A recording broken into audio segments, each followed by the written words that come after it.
एक चाहत जो ज्यादातर सफल बिजनेस ओनर एवं अच्छे बिजनेस लीडर के अंदर कूट कूट कर भरी होती है, वह चाहत है अपने एम्प्लॉय एवं अपने कस्टमर के जिंदगी में सार्थक बदलाव लाने की चाहत। फिर से सुनिए, अपने एम्प्लॉय एवं अपने कस्टमर के जिंदगी में सार्थक बदलाव लाने की चाहत। जब आपका एम्प्लॉय महसूस करता है कि उसका बॉस एवं उसका कंपनी उसके कैरियर एवं उसके जिंदगी में बदलाव लाने के लिए तत्पर है, तो वह संतुष्ट रहता है। एक संतुष्ट एम्प्लॉय आपके कस्टमर को बहुत अच्छी सर्विस प्रदान करता है। इसका रिजल्ट यह होता है कि आपका कस्टमर भी संतुष्ट होता है और एक अच्छा अनुभव, एक यादगार अनुभव महसूस करता है। इस तरह का कस्टमर आपका लॉयल कस्टमर बन जाता है, जो आपके बिजनेस को छोड़कर कभी नहीं जाता है। चलिए एक इक्वेशन पर गौर करते हैं। यह इक्वेशन है FB equal to FE plus FC plus ME। FB का फुल फॉर्म है फ्लोरिशिंग बिजनेस। फ्लोरिशिंग शब्द का हिंदी मीनिंग होता है फलने फूलने वाला या उन्नति करने वाला, इसलिए FB का फुल फॉर्म हुआ फलने फूलने वाला व्यवसाय या उन्नति करने वाला व्यवसाय। इसी प्रकार FE का फुल फॉर्म है फ्लोरिशिंग एम्प्लॉय, FC का फुल फॉर्म है फ्लोरिशिंग कस्टमर और ME का फुल फॉर्म है मेमोरेबल एक्सपीरियंस। यह इक्वेशन बताता है कि एक फ्लोरिशिंग बिजनेस का निर्माण फ्लोरिशिंग एम्प्लॉय, फ्लोरिशिंग कस्टमर और कस्टमर के मेमोरेबल एक्सपीरियंस से होता है। अगर आप एक उन्नति करने वाला व्यवसाय क्रिएट करना चाहते हैं, तो आपको अपने एम्प्लॉय का और अपने कस्टमर के उन्नति का ख्याल रखना ही होगा। साथ ही यह भी ध्यान देना होगा कि आपका कस्टमर आपकी संस्था से एक यादगार अनुभव लेकर जाए। एक असंतुष्ट कर्मचारी कभी भी एक संतुष्ट ग्राहक पैदा नहीं कर सकता है। इसलिए एक बिजनेस ओनर होने के नाते आपकी यह जिम्मेदारी है कि आप अपने एम्प्लॉय को यह महसूस कराएं कि उसका संतुष्टि आपके लिए सर्वोपरि है। एक अच्छे लीडर के बिजनेस करने का पर्पस ही उसके एम्प्लॉय और कस्टमर के संतुष्टि से जुड़ा होता है। उदाहरण के लिए एक हॉस्पिटल के CEO के पर्पस स्टेटमेंट पर गौर करते हैं। उसका पर्पस स्टेटमेंट है I want to create a culture where every employee is engaged in creating extraordinary in patient care and safety।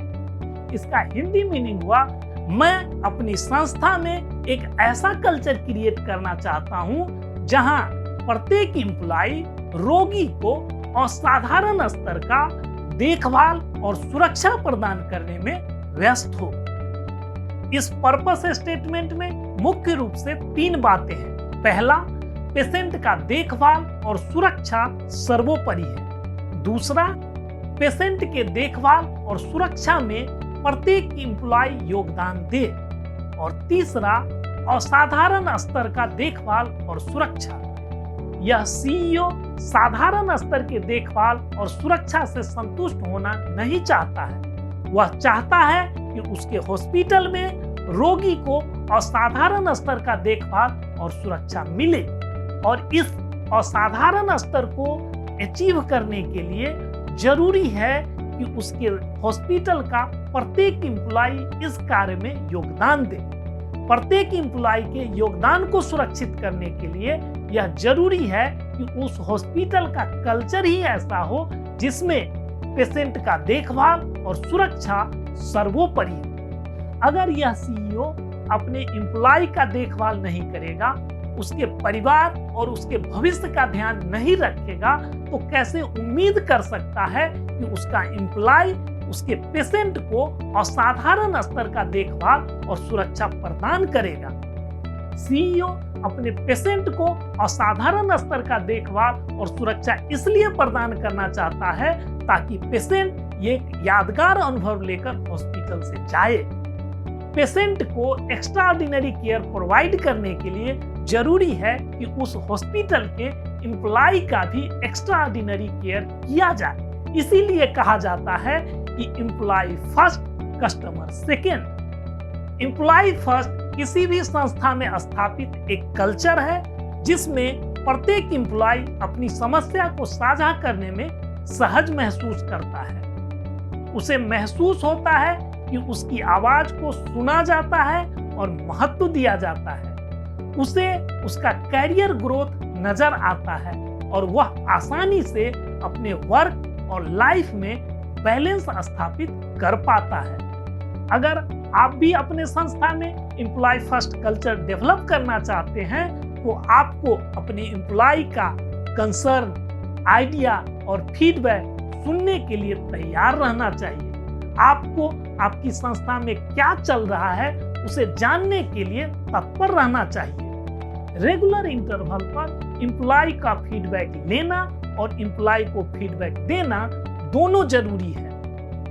समय समय पर आप अपने एम्प्लॉय से पूछें कि कस्टमर सेटिस्फैक्शन और एम्प्लॉय सेटिस्फैक्शन के लिए और क्या-क्या किया जा सकता है।